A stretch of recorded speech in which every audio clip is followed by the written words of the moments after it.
a thing by its influence. You see? And like it says, for example, a little leaven leaveneth the whole lump, right? It's just like a little of leaven, actual leaven in the dough, all right? Well, that whole thing, it leavens the whole thing, the whole lump. You see? So it's just like cancer, and it spreads and it just spreads and spreads, and then by that time everybody dead. You see? So beware of the leaven, all right, the false doctrines of the false prophets.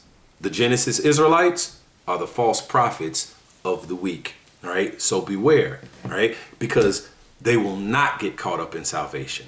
The wrath of the Lord that's coming, that is for the heathen nations, all right? Every single one of them are going to get caught up in the wrath of the Lord. Whether it's you getting caught up in the wrath of the Lord, all right, by fire, all right, or like it talks about in that Psalms 149, how that their nobles and the hierarchy of these heathen nations, they're just getting carted off right into slavery, right into that rod, and right into that the rod of iron that we just read about in Revelation chapter 2.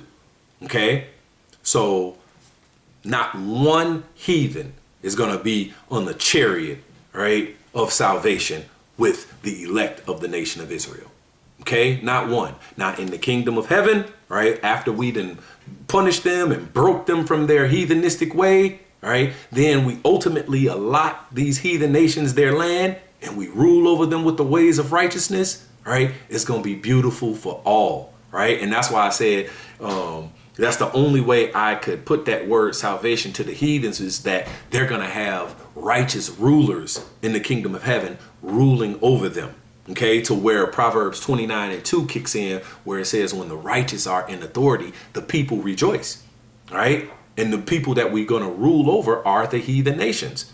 And that's why when that Wisdom of Solomon chapter 6:24 kick in, when the wise, are in authority, that's the welfare of the world and the upholding of the people. You see? So in the kingdom of heaven, it's going to be beautiful for all, the rulers, all the way down to the last being ruled over. Okay. And of course, we would have been, after a while, eradicated Esau, Edom. All right. That particular nation, which is the wicked, the basis, right, of the heathen nations, Esau, Edom.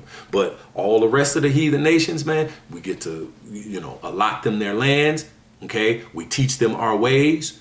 Okay. And then that's how they're going to have to live here on the earth. Right. That's why it says in that second Esdras how that wicked deeds shall bear no rule, but good deeds, all right, shall be a force.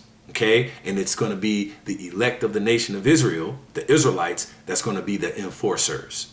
Okay.